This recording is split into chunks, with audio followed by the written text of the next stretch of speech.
Good morning, and it is Sunday, Sunday the something or other of February, and we're getting ahead to, oh yeah, it's the Sunday before Valentine's Day. That makes it the 12th. Now, today I'd like to tell you or talk to you about rules, R-U-L-E-S, rules of, well, what are the rules in your writing? Not how often you work a day or whatever. What are rules and why are they important? First, I wanted to show you this. I just stopped for breakfast. I've got to go up to see a friend in Park City, and I'm going to have breakfast here. I do quite a bit. Carmen and I came up here. Yeah, it's a nice place. Here's Quills. I've bought a mess of stuff in there over the years, and that's in the summertime. That all becomes nothing but those little food stalls and stuff. It's great. This place is crowded in the summertime. Real tourist trap. It's wonderful. Now, okay, rules. And why are they important? What's a rule? Well, you know, when I was driving here in the big black beast, I had to obey the speed limit, right? I could have had an accident. What about rules, other kind of rules? Well, you know, I'm going to go in here and eat, and be nice if I didn't eat on the floor, you know, sat in a chair. That's sort of a rule. Rules guide us. And that's why rules are important in creative writing. Look at Shakespeare. One of my favorite plays and films is Romeo and Juliet. Now, what is it about it? What rules does Shakespeare use, you know? Sometimes, often, when he's writing, he writes in an iambic pentameter or rhyming couplets. Okay? But soft. What night through yonder window breaks? Yeah. Now, in that case, if he breaks the rule suddenly, it surprises you. If you're listening to it and watching it, and you go, what? So this must be important. And sometimes it is. He does that in every play his entire portfolio, and some of his sonnets.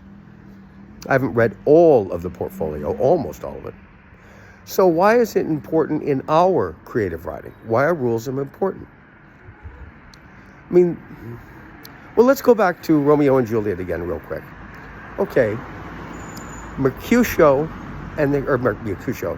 Capulets and the Montagues. Okay, now, Romeo was one, Juliet was the other. I don't remember which one. I think Romeo was a Capulet, if I remember right, but it doesn't matter. There were rules.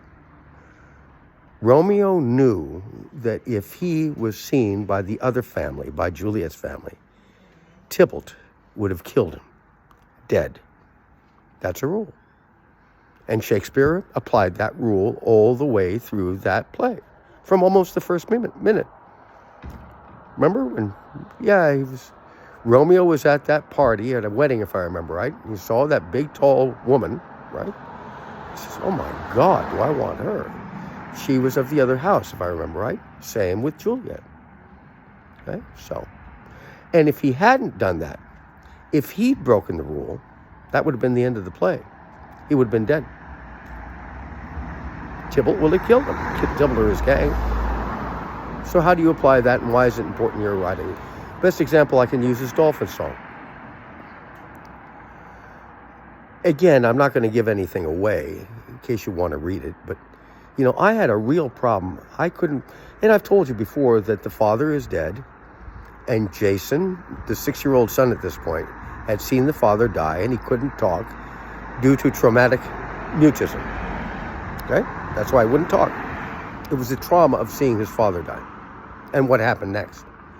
And I kept thinking, well, I want this kid to talk again, just like I'd seen in the London Times culture section, that article that I read, that I mentioned. Now, if he saw him, or if Jason stopped talking when his father died, then what? And I couldn't figure it out. It took me years to figure it out. And then it dawned on me, flash a light. I realized the only way that Jason can talk again is when he sees his father is alive. That's what happens in the book. Okay, I'm going to go eat something. You guys take care. God bless you. Oh, here's Numbnuts in here. She'll get something. Where is she? There she is. She says hi.